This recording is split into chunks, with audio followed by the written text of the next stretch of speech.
Hi, this is Debra Markowitz from Real Life, the program of the Long Island International Film Expo. And we have several filmmakers with us here. Please state your name, the film you worked on, and what you did on the film. I'm Brian Doochin, part of 1/3 of the Nowhere Men, and we made the film A Day in the Life of the Dogfather.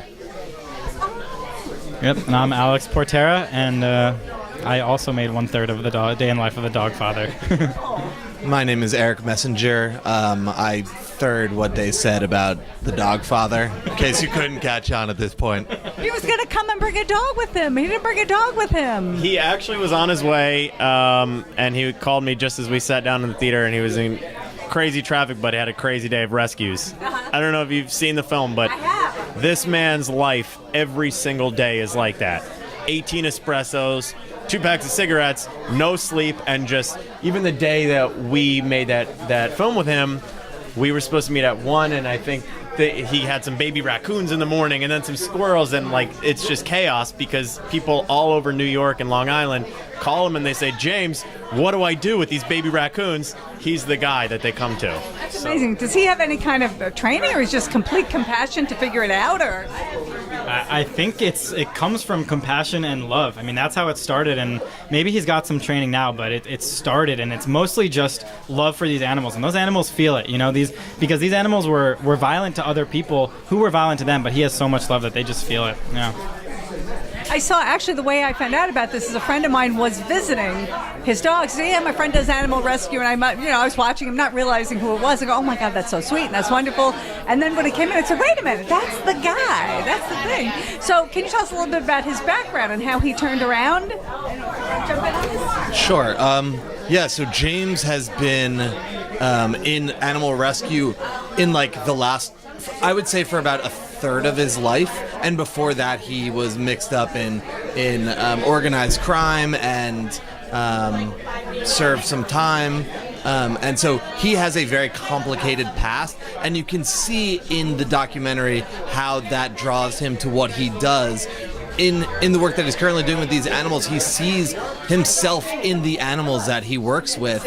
And so by giving these animals a second chance at life, he is also giving himself a second chance at life, which Brian, pretty smoothly had him recognize at the conclusion of the film, which I think was really a beautiful moment for James.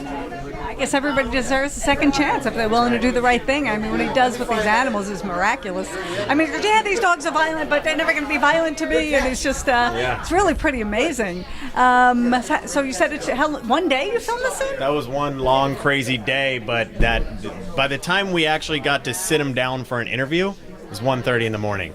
And by that last shot where he says, get out of my place, it's 2:30 in the morning. I was just putting up a photo on our social media to say, hey, we're coming into this film festival, and I noticed on my computer it said that photo that we took with him was at 2:40 in the morning, and we're dead.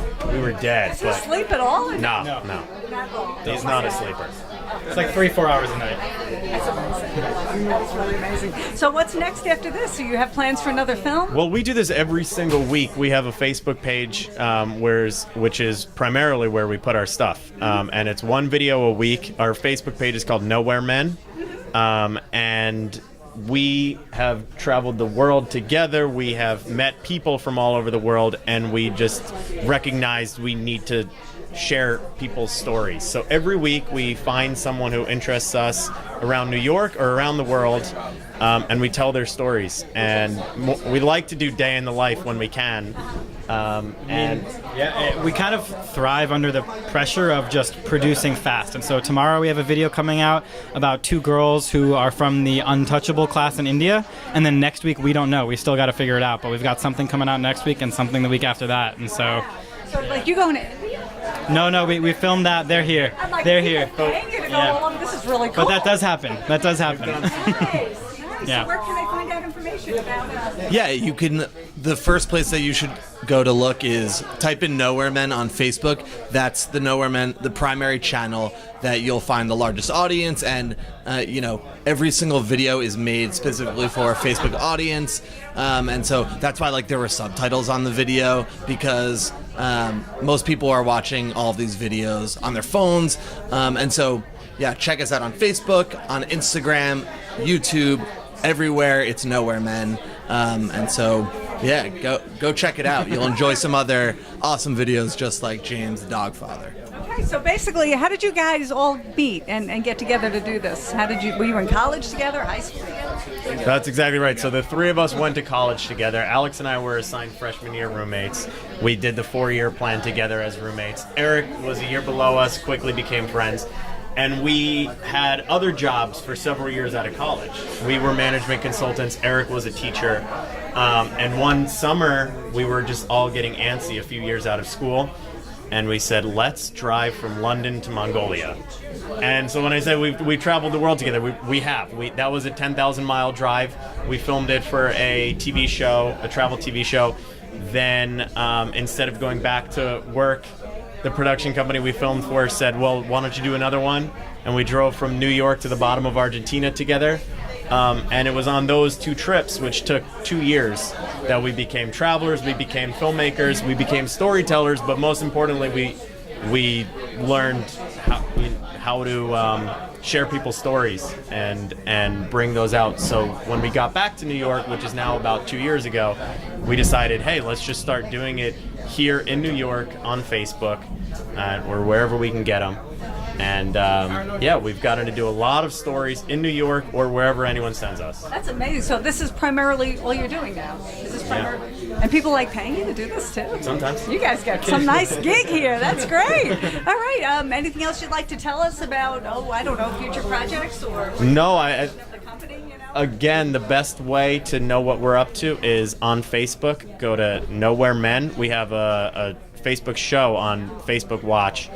And that's always the best place because we're doing this in real time and getting things up every single week. That's so cool. So how are you enjoying life? Life has been awesome. It sounds like there's some crazy rain outside, so we're really enjoying being inside this little bubble. But yeah, it's been amazing to not only see, so we made that film for 4-inch screens. So it was amazing to see that blown up on a movie theater screen, but then also to get to meet and see other films. A few of them had to do with animal rescue, which was pretty awesome. So it's been really cool, really awesome experience. All right. Yeah. Thank you. Maybe we'll see you next year at LIIFE. Perfect. These new ones. Thank you. Okay, take care.